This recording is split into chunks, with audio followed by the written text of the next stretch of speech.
Okay, it is now time to rank all the things. Well, I say all the things, but really we're just ranking the things in Howling Cliffs. Alright, just for background music purposes, I'm going to be putting on some relaxing Hollow Knight music. Make sure the volume is decent.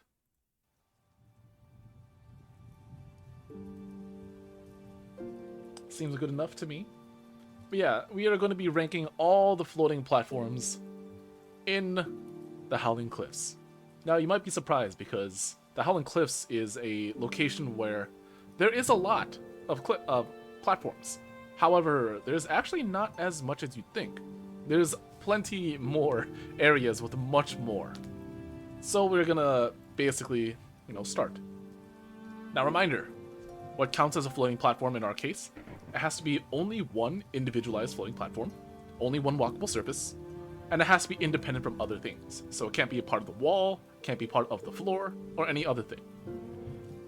There are only, let me specify about this. There are only 103 platforms in this area.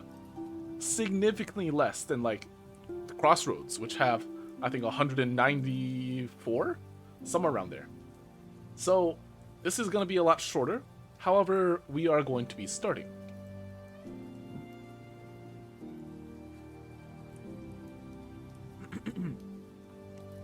To kind of start us off, usually, most people, they encounter the Howling Cliffs via this route, from the hidden passageway from the beginning of the game.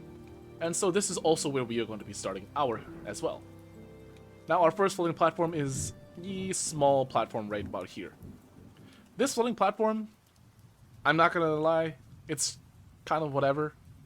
I think this deserves like a 5.5. And I will also say right off the bat, a lot of these platforms are also going to be around that same, measurement. I'm expecting this place to be full of 5s to 6 and not much higher or less. Main reason is because this entire place is basically just a platforming area. And so therefore there's no real good platforms, but there's also not really any bad platforms either. It's just a standard hopping around until you get to where you need to be. So just be prepared that not only will this be very short, this is also going to be probably the most... There's going to be the least amount of deviation in this area compared to any other area. Our next little couple of platforms, we have one here, here, and then here. Those are the next 4 platforms that we should encounter. Honestly, this place is going to be very, very boring. This one probably gets a 5. This one gets a 5. I will let these two be a 5.5 because they lead up to one of our favorite bosses in the entire game, Gorb. Unfortunately, Gorb does not count as a floating individual platform because there are multiple different walkable surfaces. You'll notice that as I'm outlining this, there's a total of 3 different ones. There's obviously the one up here, there's one to the left, and there's one underneath. So unfortunately, this cannot be counted as its own individualized platform. This one, however, these two, again, they're just kind of there. I'll give them a 5.5. Mainly because they kind of are just there for you to, go here, to there, and then down here. That's really about it. There's not a whole lot that happens in this area. Even for speedrunning purposes, there's not much going on.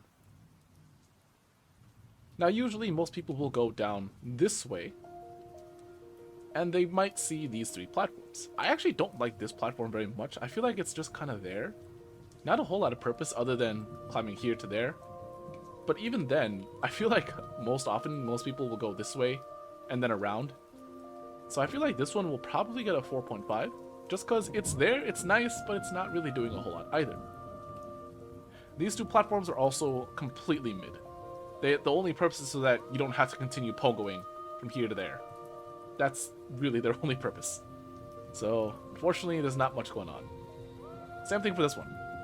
5, go here to there. That's really its whole purpose. These 2 platforms, these ones are kind of nice. I'll give this one a 5, but I'll give this one a 5.5. Mainly because it is kind of required for you to go from here to there. Otherwise, you would need the double jump and the dash.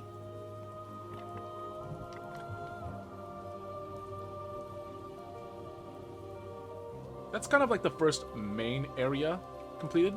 Obviously, there is this area up here in Stag's Nest. However, I did check. There is no floating platform in Stag's Nest. There's none. So we can basically just ignore it. Now, this is the area that most people are probably thinking of when they think of all the floating platforms in Howling Cliffs.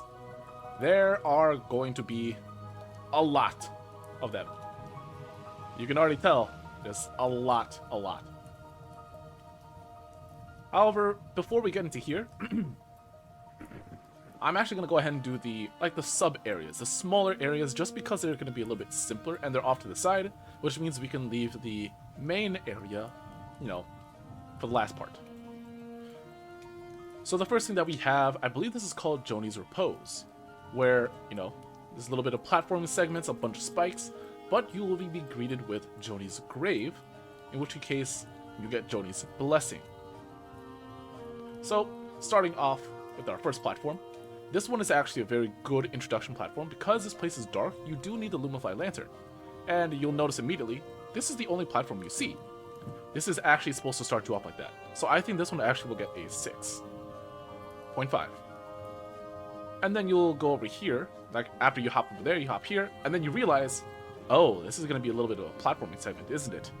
So a lot of these will be given a little bit higher than usual, but, they're all going to be roughly around the same place.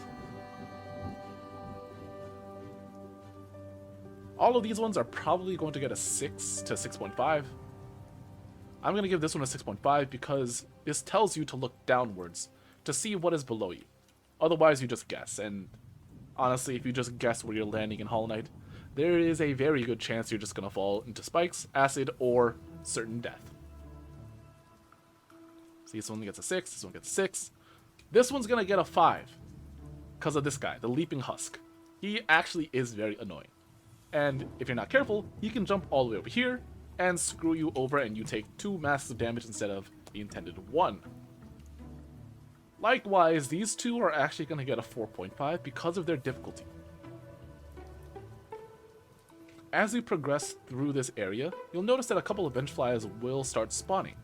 And if you don't really take care of them quickly, you can easily get overwhelmed by these 2 bench flies, this Sleeping Husk, and the fact that you're panicking in the dark and will land into spikes. So for the sake of difficulty, these ones are going to get a 4.5 because it's not hard, it's annoying.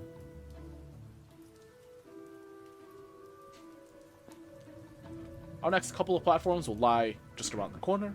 These ones also not very outstandishly, but they all are required for you to continue moving on, so I think they all deserve a 5. Nothing real intense, you just climb them, move on to the next area. Once you've completed that little section, you'll be greeted with Joni's Repose, and I don't really know why they decided to do this. They put in 1, 2, 3, 4, 5, 6, 7, 8, 9 total platforms in this area. I don't really know why. Especially ones like these 2 right here. Only one of them probably could have sufficed. It's really hard to rank these ones specifically because they all serve the exact same purpose of, going to where you need to be. However, I do want to give this first one a 7 because it introduces you to the, the blue butterflies, and your immediate thought is, whoa, this is pretty. This is cool. Something's different. And so because of that, I like it. Most of the other ones will probably get a very similar ranking. Everything below here is probably going to get a 5, mainly because once you get over the fact that this place is blue, you realize, oh, it's not that interesting anymore. Your first and best one is going to be the first platform. Your quote-unquote scare factor, your introduction into this little cavern is very awesome, and as you progress, it just becomes normal and no longer interesting. So, yeah, there's not a whole lot, unfortunately.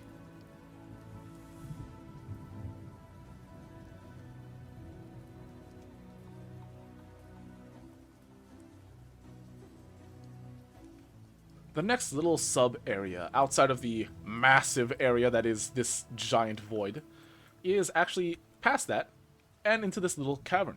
This cavern will actually lead you back into Green Path. Now, unfortunately, there are a couple of, hazards along the way. Mainly, ooh, that was bright. Sorry. Mainly these two guys down here, which are your Elder Boulders, and they guard the Boulder Shell Charm, which basically protects you while you're healing, but only a total, I think, of 5 times. Every time you get hit, it decreases 1 from the counter, and it breaks. However, every time you sit at a bench, it will refresh. It's an okay charm. For some challenges, it can be very helpful. I've seen a lot of people use it for any radiance when they're, ascending, and then the beams of light will hit you, but they heal, and it will actually protect them. But in this area, there's not really a whole lot of platforms. This is our first platform in the area, and this is, it's an average boy. It's just kind of whatever. I will give it a 5.5. The 0.5 mainly because it's kind of required to go back up. Unless you have double jump, you can't really climb up. And so, obviously you should have Mantis Claw by now, so you could just climb up.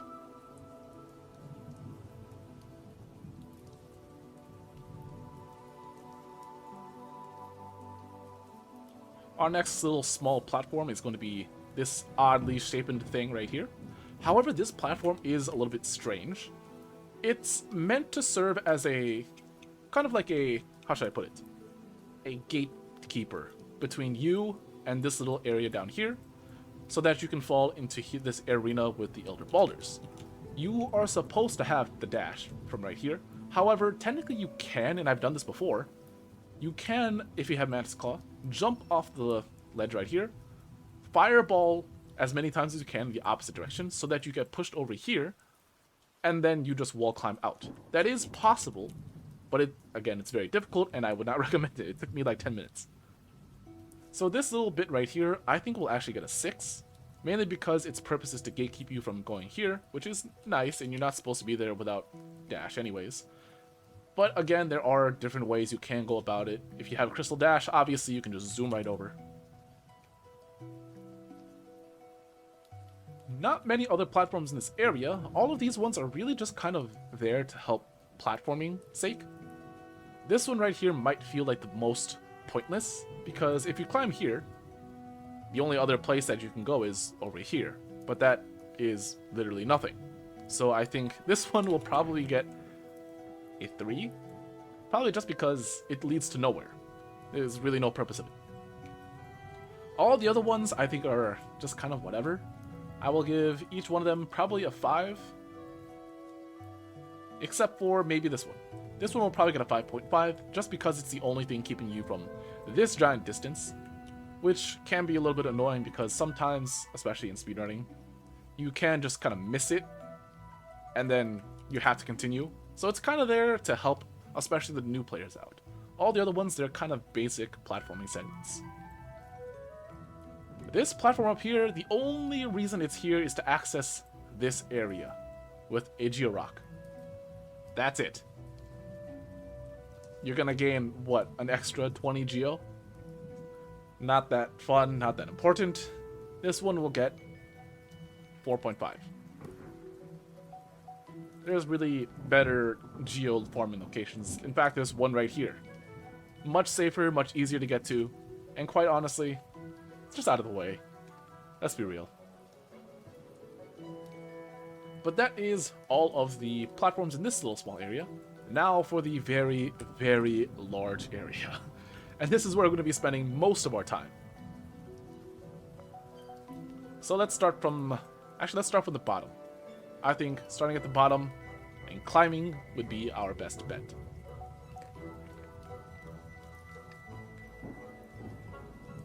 Alright. Actually, no. I think we should start at the top. I think that would be better, because we work downwards, usually.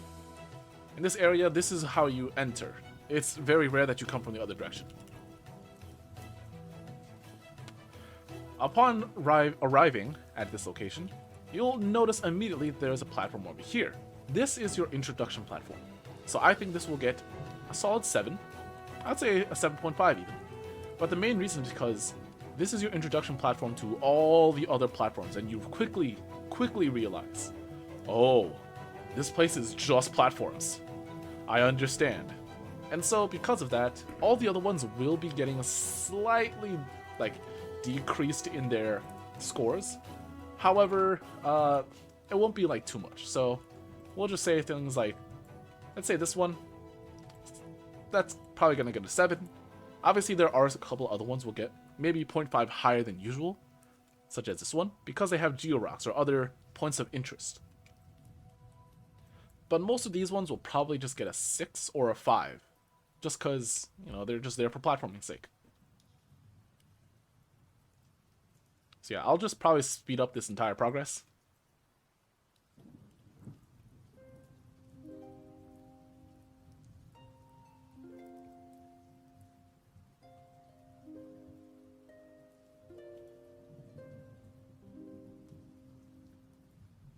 For this little group right here, I decided to give those their ratings, mainly because these ones are honestly kind of a hassle.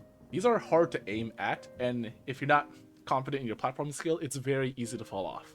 And then you'll just drop all the way down here. It's quite a distance.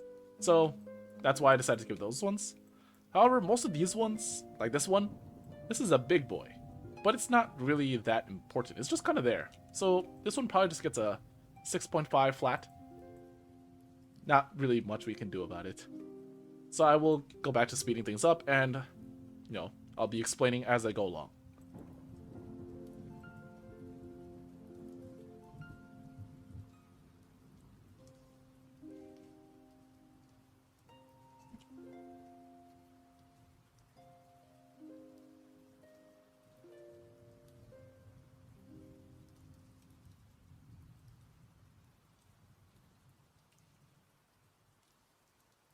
Just as a quick explanation, the reason why I decided to give this one, and specifically this one, a 7 and then a 5.5, is because as you are descending, this is the first part where you see the piece of paper, which indicates, hopefully by now you recognize, this indicates, oh my goodness, conifer is nearby. And then the hunt for conifer begins. But right here is when you should notice there's another piece of paper. And so immediately you can find out conifer must be in this little area. And he is. So it's nice. I think that's very nice of them.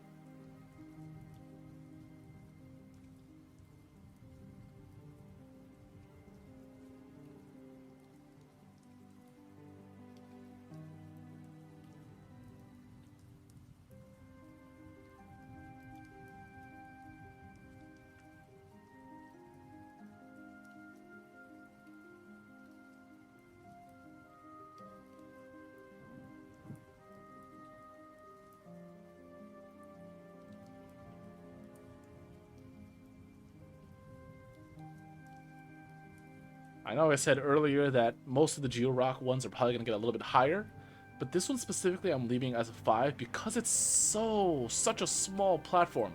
Landing here, honestly, is more annoying than it is to get there and actually collect the Geo. Because mind you, when you hit Georocks, the Geo flies off in different directions. If they fall off this platform, unless you have Grubberfly's Elegy, you will have to jump off to go chase it. And that's why I'm leaving it as a 5. Honestly, I could argue that this is a 4.5 platform as well, but I feel like that's a little bit harsh.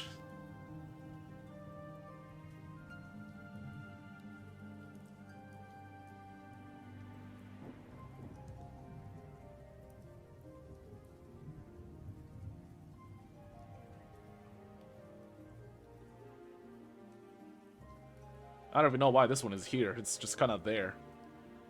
It's really no point. You go here, you go here. No one is really doing this.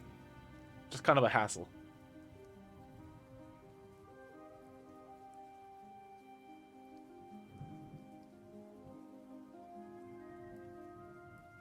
I'm giving this one a 6, mainly because it allows you to jump up to here for the Whispering Route. Nothing is super important, nothing super, bad, but it does allow you to get easy access to here without having to climb all the way up and then going back around. So, decent score.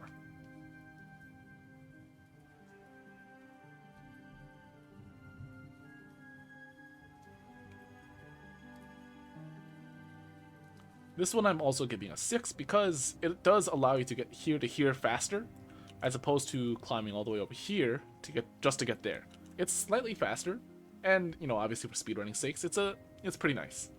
That's the only reason why I'm giving this one a 6.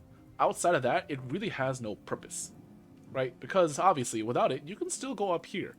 And so even though it is faster and I want to give it a little bit higher score, I feel like 6 has to be the absolute highest that I can really justify giving. Outside of that, this, I will be completely honest, is probably the most boring area. Everything is just platforming.